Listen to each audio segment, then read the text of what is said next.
Doctor Shyama Prasad Mukherjee का 23 जून 1953 में 53 में श्रीनगर में देहावसान हो गया था। डॉक्टर श्यामा प्रसाद मुखर्जी जम्मू कश्मीर में उस वक्त नया संविधान बन रहा था, नया कॉन्स्टिट्यूशन बन रहा था, क्योंकि अनुच्छेद 370 में जो भारत सरकार ने संघीय संविधान में जवाहरलाल नेहरू और दूसरे शेख अब्दुल्ला दोनों ने मिलकर संघीय संविधान में अनुच्छेद 370 स्थापित कर दिया था, जिसको मैं कई बार कहता हूँ कि वो सतीसर में जो जलोदभव की कथा आती है, तो जलोदभव को तो कश्मीर के लोगों ने महर्षि कश्यप की सहायता से मार दिया था, लेकिन 1949-50 में पंडित जवाहरलाल नेहरू और शेख मोहम्मद अब्दुल्ला दोनों ने मिलकर संघीय संविधान में आर्टिकल 370 के रूप में एक नया जलोदभव डाल दिया था। और उस जलोदभव का परिणाम ये हुआ कि जम्मू कश्मीर में अलग कॉन्स्टिट्यूशन की चर्चा चली, और अलग कॉन्स्टिट्यूशन के कारण जम्मू कश्मीर में अपना अलग झंडा, अलग कॉन्स्टिट्यूशन, अलग सदर, तो एक बहुत ही नारा उन दिनों प्रसिद्ध हुआ था, एक देश में दो निशान, दो विधान, दो प्रधान नहीं चलेंगे। प्रिय मित्रों, यह है जम्मू कश्मीर को जिसकी रक्षा के लिए और जिसको भारतीय संघीय संविधान का हिस्सा बनाने के लिए महाराजा हरि सिंह पाकिस्तान से भी भिड़ते रहे और माउंटबेटन दंपति से भी भिड़ते रहे, और उनसे भिड़कर जिन्होंने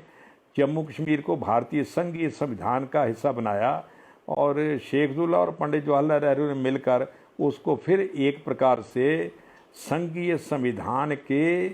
अधिकांश जो धाराएं थी उससे मुक्त कर दिया, और वहाँ एक नया विधान, नया संविधान, नया जो झंडा था, नया निशान फहराने लगा। तो डॉक्टर श्यामा प्रसाद मुखर्जी जो उन दिनों भारतीय जनसंघ के प्रधान थे, उन्होंने संकल्प लिया, उन्होंने कहा कि हम अखंड भारत की रक्षा तो नहीं कर सके, भारत दो हिस्सों में विभक्त हो गया, और हमने बहुत प्रयास किया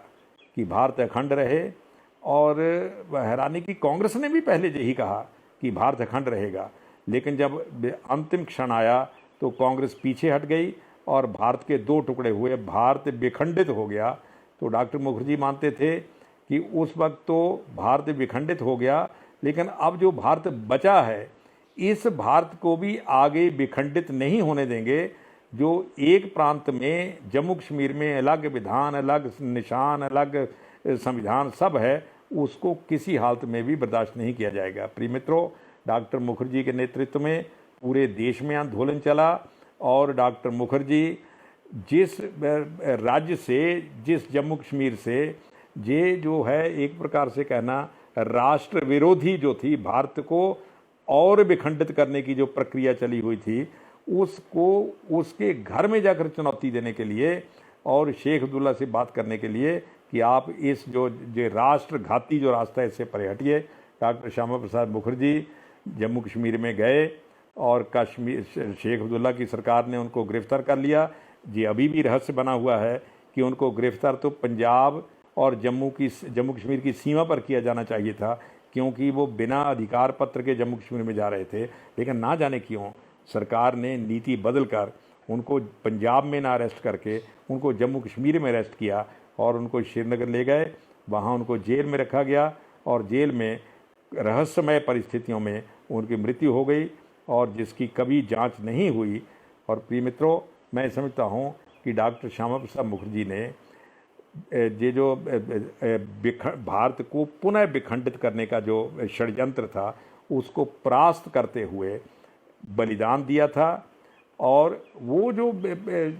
जलोदभव घूम रहा था आर्टिकल 370 का, अलग निशान का, अलग संविधान का, अलग प्रधान का, उस जलोदभव को भारत सरकार ने इतने दशकों बाद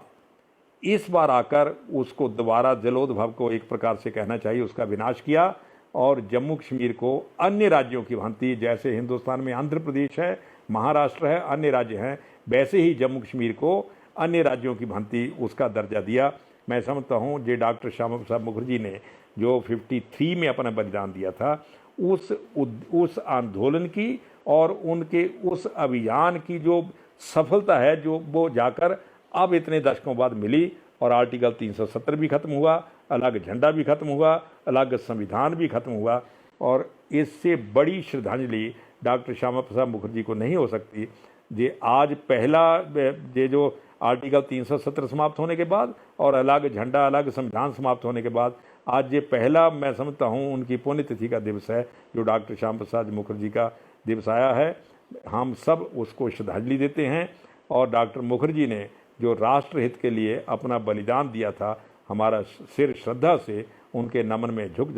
जाता है। मैं डॉक्टर श्यामा प्रसाद मुखर्जी की स्मृति को पुनः नमन करता हूँ। उन्होंने अपनी डायरी में कहीं लिखा था कि मेरी इच्छा है, जो शायद 1936 में लिखा था कि मेरी इच्छा है